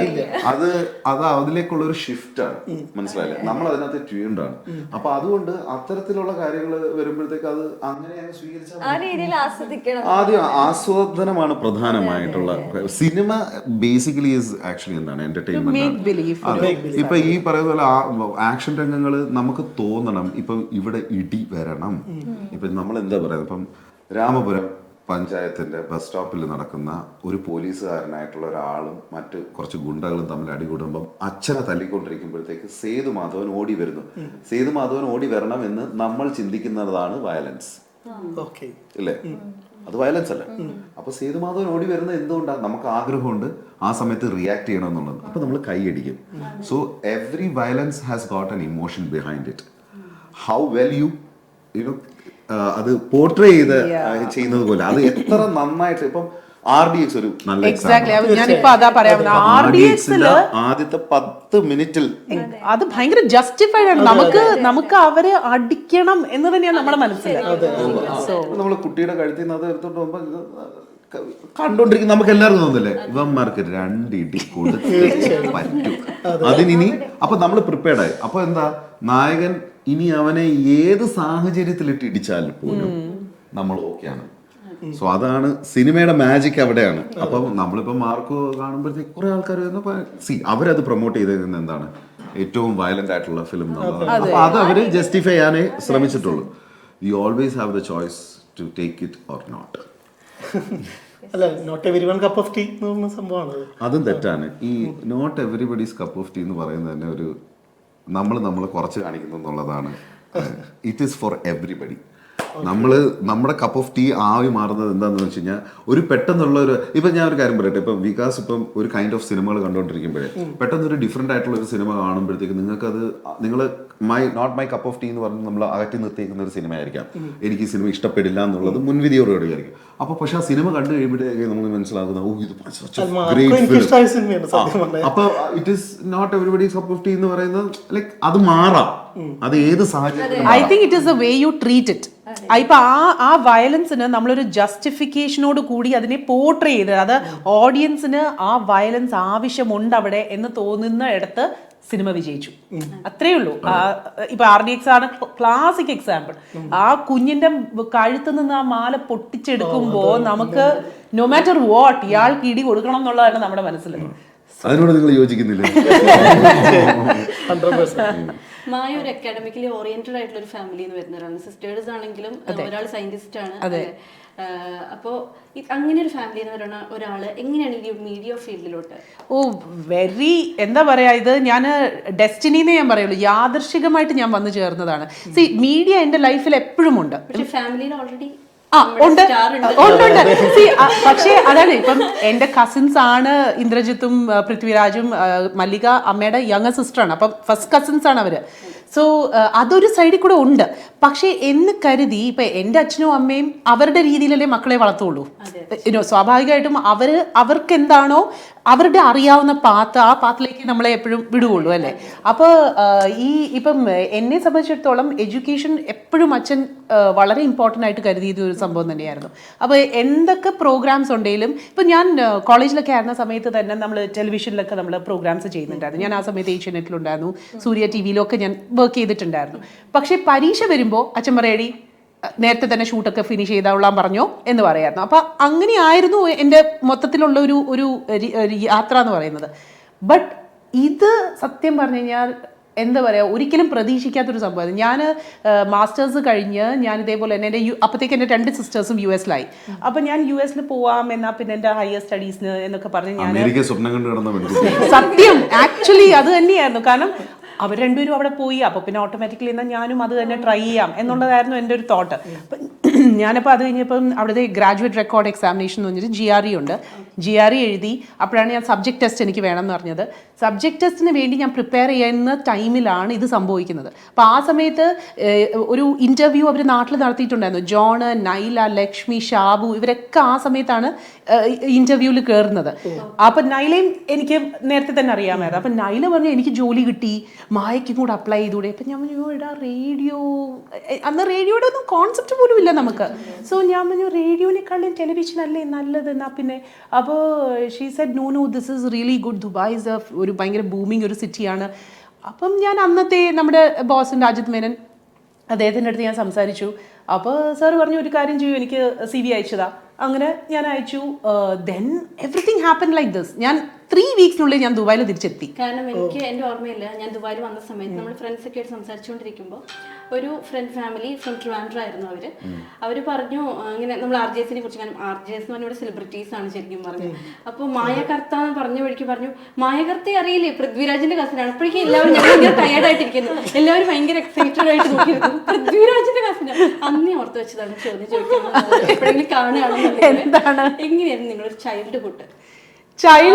അയ്യോ, childhood actually was always fun. പൃഥ്വിരാജിനെ എപ്പോഴും നമുക്ക് കാണുമ്പോൾ എന്താ പറയാ, കുറച്ചൊന്ന് സീരിയസ് ആയിട്ടുള്ള ഒരു പേഴ്സൺ ആയിട്ടാണ്. രാജു അങ്ങനെയല്ല.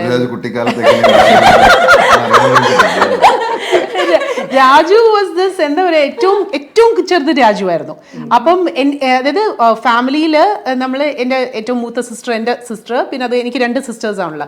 അത് കഴിഞ്ഞാൽ പിന്നെ ഞാന് അത് കഴിഞ്ഞാൽ എന്റെ വേറൊരു കസിൻ ഉണ്ട്, ദീപ എന്ന് പറഞ്ഞിട്ട്, ദീപ ചേച്ചി, പിന്നെ കുമാർ ചേട്ടൻ, അവര് ഒക്കെ. അത് കഴിഞ്ഞിട്ടാണ് ഞാൻ വരുന്നത്. പിന്നെ ഇന്ദ്രൻ എന്റെ മൂത്തയാണ്, ഞാന്, എന്നിലും താഴെയാണ് രാജു. അപ്പൊ ഇത്രയും പേരാണ്, നമ്മൾ ഇത്രയും പേരാണ്. അമ്മയുടെ ഫാമിലിയിലെ ആൾക്കാർ ഇവരൊക്കെയാണ് കേട്ടോ. നിങ്ങൾ ഒരുമിച്ചാണ് ബിന്ദു ഗോസ്റ്റ് വിളിച്ചത്. ഒരുപാട് അതെ. അപ്പൊ രാജു ആക്ച്വലി അന്ന് ഏറ്റവും കുഞ്ഞായതുകൊണ്ട് തന്നെ ഏറ്റവും അഡോറബിളും ഏറ്റവും രാജുവിനെയാണ് എല്ലാരും പാമ്പർ ചെയ്തുകൊണ്ട് നടക്കുന്നത്. അപ്പൊ രാജു അതിന്റെ അതെ അതെ ബിന്ദു ഗോസ്റ്റ് രാജു എപ്പോഴും പോലീസാണോ? അല്ലല്ല രാജു അല്ല പോലീസ്, ഇന്ദ്രൻ ആ പോലീസ്, രാജു ഇങ്ങനത്തെ ഒരു സംഭവം എല്ലാവർക്കും റിലേറ്റഡ് ആണ് ഈ സംഭവം. കുട്ടിക്കാലത്തുള്ള കുറെ കഥകളുണ്ട്.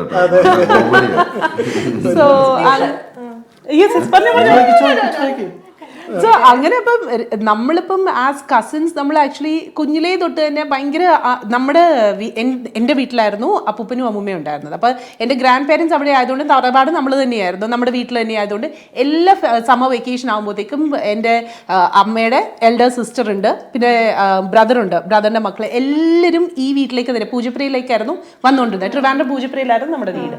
സോ എല്ലാവരും ഇവിടെ തന്നെയായിരുന്നു വന്നുകൊണ്ടിരുന്നത്. അപ്പം ഓവറോൾ ആയിട്ട് എന്താ പറയുക, രാജുവിനെ കുറിച്ച് ചോദിച്ചാൽ കൊച്ചിലെ എന്തായിരുന്നു, ഇങ്ങനെ കാണുന്ന ആളൊന്നും ആയിരുന്നില്ല. Obviously as an adult U change. പക്ഷെ രാജു ഇന്നും പേഴ്സണലി സംസാരിച്ച് വരുമ്പോൾ ഉണ്ടല്ലോ അത്രയ്ക്കത്രേ ഉള്ളൂ. രാജു ഭയങ്കര സിമ്പിൾ ഒരാളാണ്. ഒരു RJ ലൈഫിലേക്ക് കിടക്കുമ്പോഴേ ഒരു കുറച്ചൊരു തമാശയായിട്ട് എടുത്താൽ മതി കേട്ടോ ഈ ചോദ്യം. അതായത് നിങ്ങൾ ഒരുമിച്ച് വർക്ക് ചെയ്യുന്നു, വീട്ടിൽ ഒരുമിച്ച് റീൽ ചെയ്യുന്നു, ട്രിപ്പ് പോകുന്നു, എല്ലാ സംഭവം ഒരുമിച്ച്. എപ്പോഴെങ്കിലും ഇതിലൊരു കരന്റെ വൈഫ് സത്യമായിട്ട് ഞാൻ പറയാൻ, നിങ്ങൾ വിചാരിക്കുന്നത് ഈ പുറമേ കാണുന്നത് മാത്രമേ ഉള്ളൂ. ഞങ്ങള് വീട്ടിൽ പോകുമ്പം ഞങ്ങള് വീട്ടിലെ തുണി കഴുകാൻ, വീട് വൃത്തിയാക്കൽ, ഭക്ഷണം ഉണ്ടാക്കൽ, സാമ്പത്തികമായിട്ടുള്ള കാര്യങ്ങൾ, ഇതിനകത്തുള്ള ചർച്ചയില്ല, ഇതൊക്കെ സംഭവിക്കുന്നുണ്ട്. ആ സമയത്ത് ലൈറ്റും ഇല്ല, ക്യാമറയും ഇല്ല. ഞാൻ ഓഫീസിൽ കോവിഡ് ടൈമിലാണ് നമ്മൾ ഈ വർക്ക് ഫ്രം ഹോം തുടങ്ങുന്നത്. ചിലപ്പോഴെങ്കിലും വൈഫ് ചോദിച്ചിട്ടുണ്ട്, നിങ്ങളെ കണ്ട് മടുത്ത് നിങ്ങൾക്ക് ഓഫീസിൽ പോകണോ സിറ്റുവേഷൻ. അല്ല, അവള് തമാശക്ക് പറയുന്നതാണ്. അപ്പൊ കേട്ടിട്ട് തമാശക്ക് തോന്നില്ലല്ലോ. അല്ല, അവള് എനിക്കിട്ട് കിട്ടുന്ന പറഞ്ഞിട്ടുണ്ട്. സ്നേഹത്തോടെ ഈ ഒരു സംഭവം ഞാൻ ഒരു ഇതിൽ ചോദിച്ചതാണ്. അപ്പൊ ഞങ്ങൾക്ക്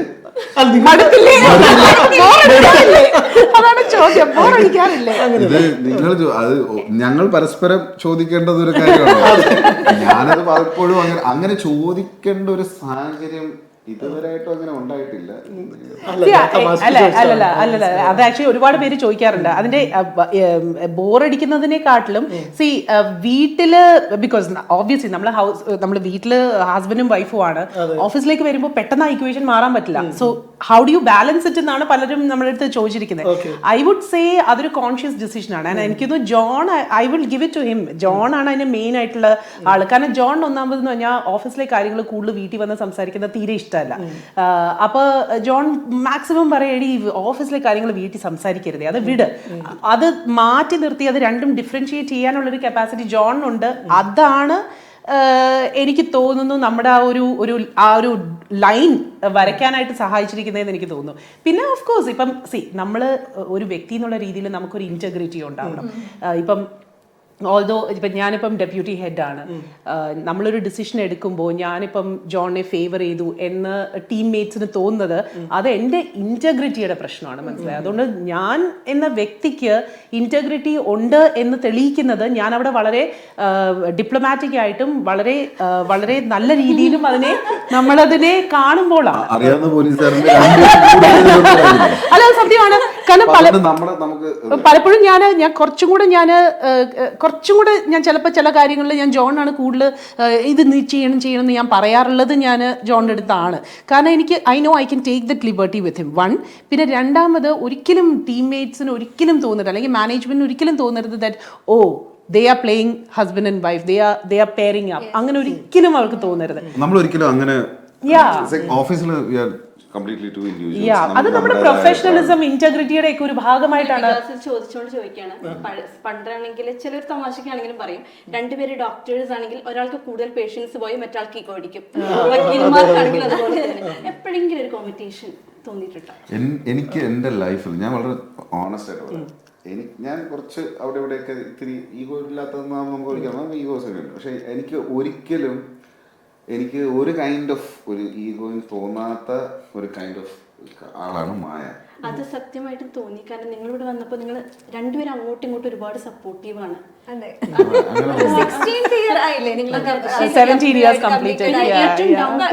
തോന്നി, പറയാതിരിക്കാൻ പറ്റില്ല. കാരണം മായ ഫസ്റ്റ് കയറി വന്നപ്പോഴേ ഭയങ്കര ഓപ്പൺ ആയിട്ട് നമ്മള് സെലിബ്രിറ്റിനെ കാണുന്ന ഒരു ഇതിങ്ങനെ നിൽക്കണം സമയത്ത് ഭയങ്കര ഓപ്പൺ ആയിട്ടാണ്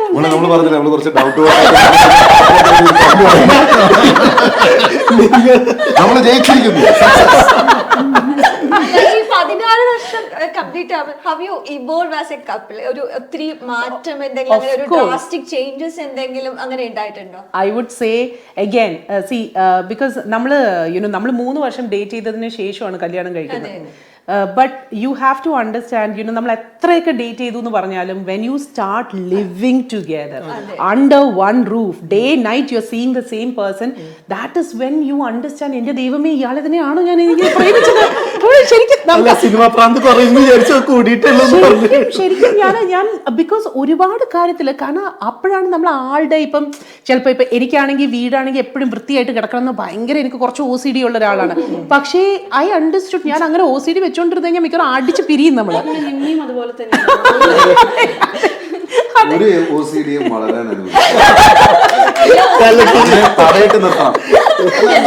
അവരവരുടെ പരിപാടി ചെയ്തോട്ടെ. വൃത്തികേടാക്കുക എന്നുള്ള ജോലി ഉണ്ടെങ്കിൽ മാത്രമേ വൃത്തിയാക്കാനായിട്ടുള്ള ഒരു അപ്പൊ നമ്മൾ അതും കൂടെ അഡ്രസ് ചെയ്യുന്നുണ്ട്. കാരണം ഇപ്പൊ നമ്മളും ഇതുപോലെ തന്നെ വൃത്തിയായിട്ട് നിന്ന് ഇവർക്ക് ബോറടിക്കും, അയ്യോ എനിക്ക് ഒന്നും ചെയ്യാനില്ലല്ലോ, 4 തുണി അപ്പുറത്തോട്ടിട്ട് 2 ഷൂസ് അപ്പുറത്തോട്ടൊക്കെ ഇട്ട് കഴിയുമ്പോൾ നമുക്കൊരു സാറ്റിസ്ഫാക്ഷൻ.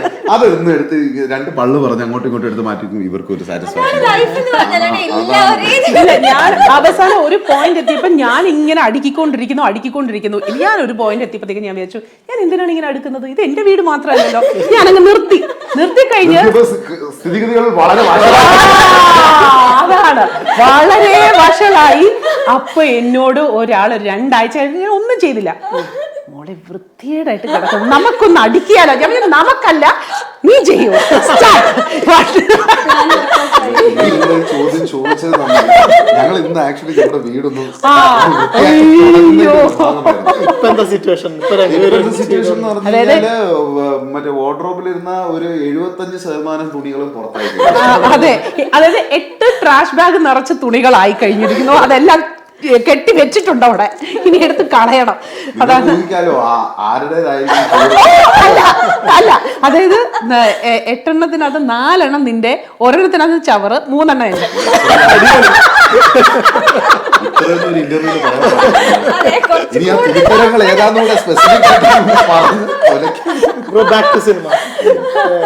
പ്രിയദർശൻ അത് ഇൻഫ്ലുവൻസ് ചെയ്യുന്നുണ്ട് അല്ലെ?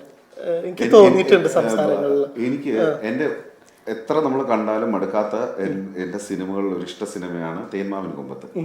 അപ്പോൾ തേന്മാവിൻ കൊമ്പത്ത് എനിക്ക് ഞാൻ തിയേറ്ററിൽ ഫസ്റ്റ് ഷോ എന്റെ കുട്ടിക്കാലത്ത് കണ്ട സിനിമയാണ് തേന്മാവിൻ കൊമ്പത്ത്. അത് ഓടിയ തിയേറ്റർ എന്ന് പറഞ്ഞത് കുമാർ എന്ന് പറഞ്ഞ കൊല്ലത്തൊരു തിയേറ്ററാണ്. AC പോലും ഇല്ലാത്ത തിയേറ്ററാണ്. അപ്പൊ അവിടെ ഇരുന്ന് നമ്മൾ ഈ കുളിരുള്ള കാഴ്ചകൾ കാണുമ്പോൾ ഈ തിയേറ്ററിനകത്ത് ചൂടില്ലെങ്കിലും നമുക്കൊരു കുളിര് തോന്നും. എനിക്ക് ആക്ച്വലി തേമാവൻ കൊമ്പത്ത് വരുന്നത് വരെയുള്ള പ്രിയദർശൻ എന്ന് പറഞ്ഞു കഴിഞ്ഞാൽ അദ്ദേഹത്തിന്റെ ഫ്രെയിമിങ്ങിനകത്തൊക്കെ ഭയങ്കര ഡിഫറൻസ് വന്ന സിനിമയാണ് തേമാവൻ കൊമ്പത്ത്. കാരണം KV ആനന്ദാണ് എന്റെ ക്യാമറ ചെയ്തേക്കുന്നത്. അറിയാലോ, തമിഴിലെ മരിച്ചു. അപ്പൊ KV ആനന്ദ് അദ്ദേഹത്തിന് സ്റ്റേറ്റ് അവാർഡ് കിട്ടിയ സിനിമയാണ്. ഐ തിങ്ക് നാഷണൽ അവാർഡ് കിട്ടിയിട്ടുണ്ട്.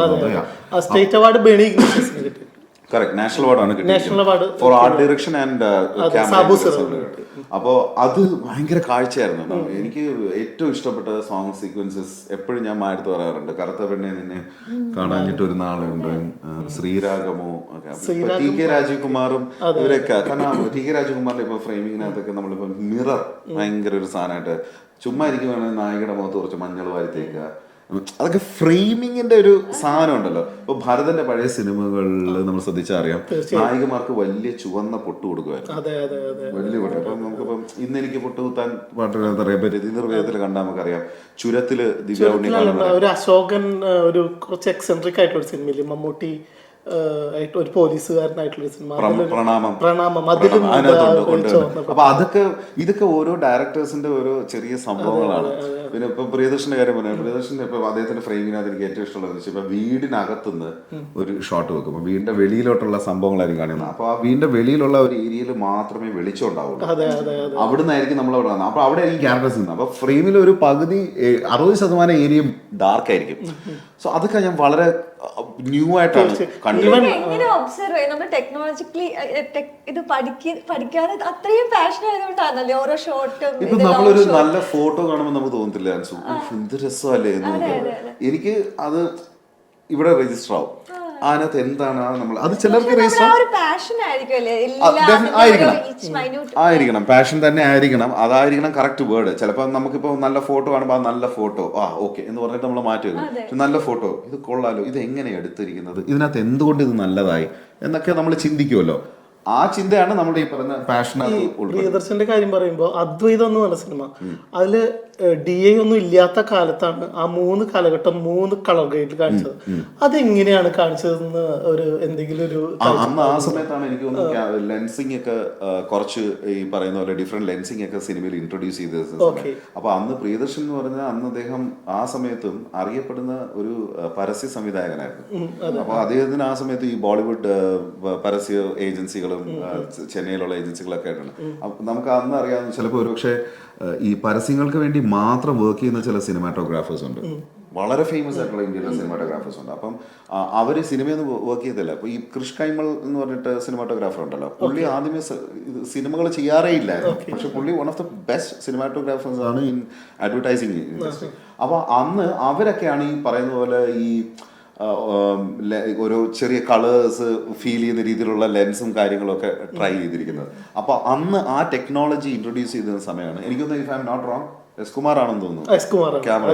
അപ്പൊ എസ് കുമാർ ആ കാര്യം അന്ന് സൗത്ത് ഇന്ത്യയിലെ ഏറ്റവും ബെസ്റ്റ് ക്യാമറാമാൻമാരിൽ ഒരാളാണ് എസ് കുമാർ. അപ്പൊ അതൊക്കെ അന്ന് ഇൻട്രൊഡ്യൂസ് ചെയ്തപ്പോൾ അദ്ദേഹത്തിന്റെ പിന്നെ അദ്ദേഹത്തിന്റെ ഫ്രെയിമിങ്ങിനൊക്കെ ഭയങ്കര ഒരു വ്യത്യാസമുണ്ട്. ഇപ്പൊ നമ്മൾ മീശമാധവൻ കാണുന്ന ഒരു ഫീൽ അല്ല മഴ പെയ്യുന്ന മത്തളം കൊട്ടുന്ന. ഡെഫിനറ്റ്ലി ഒരു കാലഘട്ടത്തിന്റെ ഒരു മാറ്റം ഉണ്ടായിട്ടുണ്ട്. സോ അത് നല്ല ഒബ്സർവേഷൻ ആണ് ആക്ച്വലി. അദ്വൈതം ആക്ച്വലി അങ്ങനെ നമ്മള് ഗുരുവായൂർ അമ്പലത്തിലുള്ള ആ ഒരു സംഭവം ഒന്നും അല്ല പ്രസന്റിൽ വരുമ്പോഴുള്ളത്. അതിന് മുമ്പുള്ളത് വേറൊരു colour grading. Actually colour grading ചെയ്ത ആദ്യ മലയാള സിനിമ ബിഗ് ബി ആണ് എന്നാണ് ഒരു ഓർമ്മ.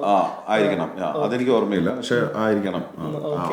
അപ്പോ നെക്സ്റ്റ് സിനിമയിലേക്ക് വരുമ്പോ ഏതൊരു ജോണർ ആയിരിക്കും പ്രതീക്ഷിക്കുന്നത്? എനിക്ക് ആക്ച്വലി ഞാൻ മായത്ത് എപ്പോഴും പറയാറുണ്ട്, എനിക്ക് ആക്ഷൻ സിനിമകൾ ചെയ്യാൻ ഭയങ്കര ഇഷ്ടമാണ്. അപ്പൊ ഈ നേരത്തെ പറഞ്ഞ പോലെ ഇടി പൊട്ടണമെന്നുണ്ടെങ്കിൽ ഞാനൊരു കാരണം വേണം. കാരണമൊന്നും ഉണ്ടാക്കിക്കൊണ്ടിരിക്കുകയാണ്. അപ്പൊ ഒരു ഒറ്റ കാരണം മാത്രം പോരല്ലോ, പല പല പല പല.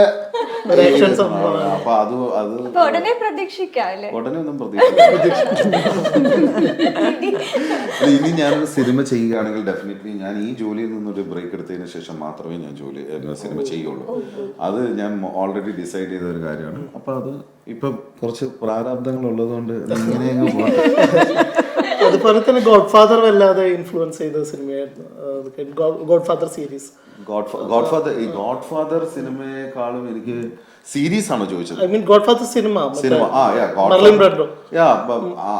ആ സിനിമകൾ ഇപ്പൊ നമ്മൾ പറയുന്നത് ഇപ്പൊ ഗോഡ് ഫാദർ കണ്ട് നമുക്ക് ഓരോ കാലഘട്ടം കഴിയുമ്പോഴും നമ്മുടെ ഏഞ്ചൽസിൽ അതിലത്തെ കുറച്ച് ഷോർട്സുകൾ ഞാൻ അതിനകത്തൊക്കെ കുറെ നമ്മൾ ഗോഡ് ഫാദർ ഇൻഫ്ലുവൻസ് ചെയ്തിട്ടുണ്ടാവും. ഫ്രെയിമിങ്ങില്, ഡയലോഗ് ഡെലിവറിയില് പല ക്യാരക്ടേഴ്സ് ഇൻഫ്ലുവൻസ് ചെയ്തിട്ടുണ്ടാവും. മൂവ്മെന്റ്സില് പലത് ഇൻഫ്ലുവൻസ്. ഞാനിപ്പം ഇപ്പൊ വെർട്ടിഗോ ഷോട്ട് എനിക്ക് ഭയങ്കര ഇഷ്ടമാണ്. അപ്പൊ ഏഞ്ചൽസ് ഞാൻ ട്രൈ ചെയ്തിട്ടുണ്ട്.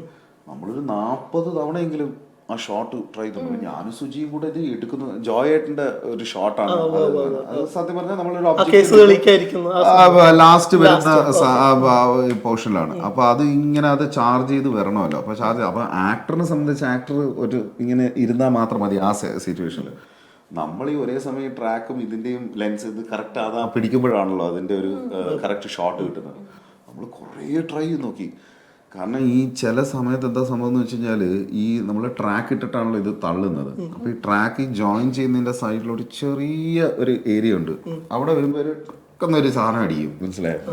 ഇത് ഒഴിവാക്കാൻ വേണ്ടിയിട്ട് നമ്മൾ ചെയ്ത അതും ലിമിറ്റഡ് സ്പേസുകൾ. അപ്പൊ നമുക്ക് അതിനനുസരിച്ച് മൂവ്മെന്റ് കിട്ടും. പക്ഷെ വി ഗോട്ട് ഇറ്റ് റൈറ്റ് അങ്ങനെ. അപ്പൊ അത് ഇപ്പം ഈ മാർട്ടിൻ സ്കോർസെസിയുടെ ഫിലിംസിൽ ആണ്, ഇപ്പൊ ഗുഡ് ഫെലാസിലാണെന്ന് തോന്നുന്നു, അത്തരത്തിൽ ഭയങ്കര ഫേമസ് ആയിട്ടുള്ള ഒരു ഷോട്ട് ഉണ്ട്. സോ അതെന്റെ മൈൻഡിലുണ്ടായിരുന്നു. അപ്പൊ ഇതുപോലെ ഒരു ഷോട്ട് എടുക്കണം. ഇത് എല്ലാ ഡയറക്ടേഴ്സിന്റെയും മൈൻഡിൽ ഉണ്ടാവും. ഈ വെർട്ടിഗോ ഷോട്ട് ഇങ്ങനെ എടുക്കണം, ചില ആക്ഷൻ സീക്വൻസസ് ആ റെഫറൻസ് കിട്ടണം. ഇപ്പൊ മാർക്കോയിൽ നോക്കുകയാണെന്നുണ്ടെങ്കിൽ മാർക്കോയിൽ തന്നെ ഇപ്പം അവരൊരു കോറിഡോറിന്റെ അവിടെ വരുന്ന ഒരു ഫൈറ്റ് ഉണ്ട്. സോ അത് ഓൾഡ് ബോയ് എന്ന് പറയുന്ന സിനിമയിൽ ഇതുപോലെ തന്നെ ഒരു കോറിഡോർ ഫൈറ്റ് ഉണ്ട്. ദ റെയ്ഡ് എന്ന് പറഞ്ഞിട്ടൊരു തായ് ആക്ഷൻ ഫിലിം ഉണ്ട്. അപ്പൊ അതിനകത്ത് ഇതുപോലെ ഒരു അടിപൊളി ഫൈറ്റ് ഉണ്ട്. എനിക്ക് അത് ലിയോയിലും കുറച്ച് അങ്ങനത്തെ ഒരു ഫൈറ്റ് എടുത്തിട്ടുണ്ട്. ലിയോയിലും ഉണ്ട്. പക്ഷെ എനിക്ക് ലിയോയിനേക്കാളും ഇഷ്ടപ്പെട്ടത് മറ്റേ ഈ പറഞ്ഞ ആൾക്കാരാണ്. ലിയോയിൽ ഇനി പെട്ടെന്ന് അങ്ങനെ മൈൻഡ് വരുന്നില്ല. വിജയ് വന്നു കഴിഞ്ഞാൽ എന്ത് കാണിച്ചാലും പിന്നെ നമുക്ക് എന്ത് വേണമെങ്കിലും കാണിച്ചോട്ടെ വേണം. നന്നായി പാടും. അയ്യോ അങ്ങനെ അയ്യോ ഞാൻ ഇപ്പഴാണെങ്കിൽ പാടാൻ പറ്റിയ ശബ്ദമാണ് എനിക്ക് വന്നപ്പോ.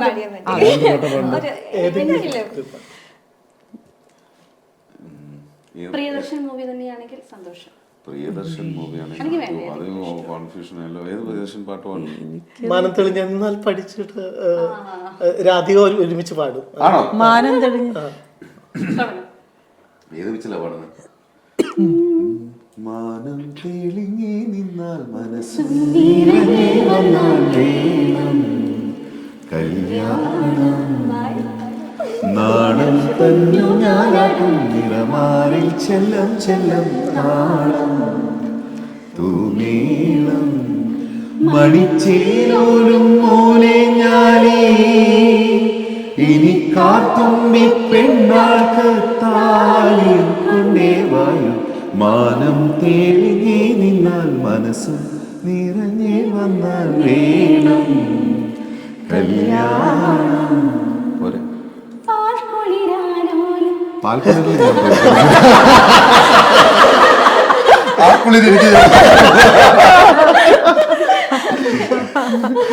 Thank you. അത് ഞാൻ ഈ പാട്ട് ഇത്രയും ഇനിയും പാടിക്കണോ? മോശമാണ്. അല്ല, ഞാൻ പ്രിയദർശൻ ഒരുപാട് ഇഷ്ടമാണെന്ന് അറിയാം. അതുകൊണ്ട് ഞാൻ രാധികയോട് പറഞ്ഞിരുന്നു. എനിക്ക് പ്രിയദർശൻ ഇത്ര ഇഷ്ടമാണെന്ന് എവിടെ നിന്ന് മനസ്സിലായി? അല്ല, എപ്പോഴും ബ്രേക്ക്ഫാസ്റ്റ് ക്ലബിൽ പ്രിയദർശനെ കുറിച്ച് പറയുമ്പോ ഒരു ഇതുണ്ട്. പ്രിയദർശനെ പോലൊരു ഡയറക്ടർ മലയാള സിനിമയിൽ ഇനി ഉണ്ടാവണം എന്നുള്ളതാണ് ഞാൻ ആഗ്രഹിക്കുന്നത്. കാരണം ഹ്യൂമർ, ഞാൻ സത്യനന്ദിക്കാട് മികച്ച സിനിമാ സംവിധായകനാണ്. സിബി മലയിൽ, കമൽ, ആ കാലഘട്ടം ജോഷി എല്ലാവരും ഉണ്ടെങ്കിലും പ്രിയദർശൻ സിനിമകൾ ചില സിനിമകളൊക്കെ വളരെ അൺപ്രഡിക്റ്റബിൾ ആയിട്ട് അവസാനിക്കും. ഇപ്പൊ വന്ദനം, കാലാപാനി, അദ്വൈതം, അതൊക്കെ ഉണ്ട്. പക്ഷെ നമ്മളൊരു കോമഡി സിനിമകൾ ചിലപ്പോ സാഡ് ഇട്ട മിന്നാരം ഇപ്പൊ ഒരു ഓണക്കാലത്ത് ഇറങ്ങിയ ഒരു സിനിമയാണ് മിന്നാരം. അപ്പൊ നമ്മളൊരു ഓണക്കാലത്ത് ഇറങ്ങുന്ന ഒരു സിനിമയിൽ ഒരിക്കലും എനിക്കൊരു ട്രാജഡി ഫീൽ ചെയ്യുന്നില്ല.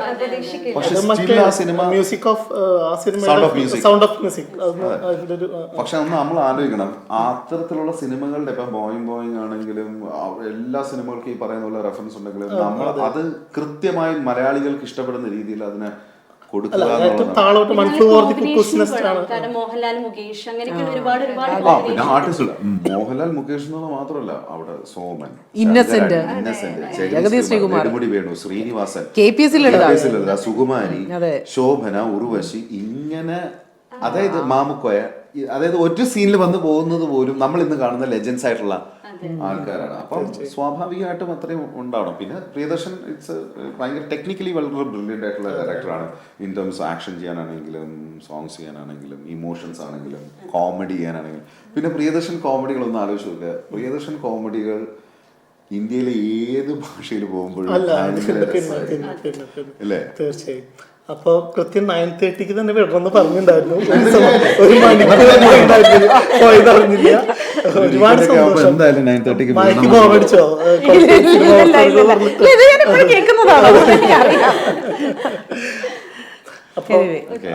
ഇൻവൈറ്റ് ചെയ്തതിനും വളരെയധികം തിരക്കിനിടയിൽ വെച്ചിട്ട് ഒരുപാട് സന്തോഷം. Thank you so much. ഞാൻ ആക്ച്വലി UBL ഞാൻ ഫസ്റ്റ് ടൈം ആണ് വരുന്നത്.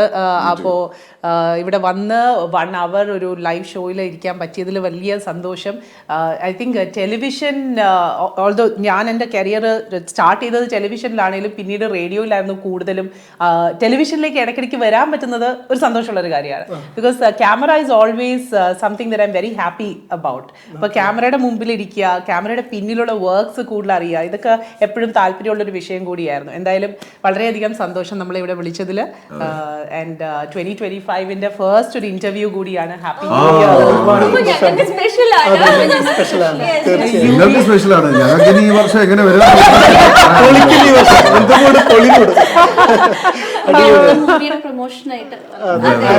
അപ്പൊ UBLന്റെ എല്ലാ വ്യൂവേഴ്സിനും happy new year from our side. എന്തായാലും അപ്പൊ നിങ്ങൾക്കും happy new year. Thanks for inviting. Thank you. Thank you. Okay. Signing off.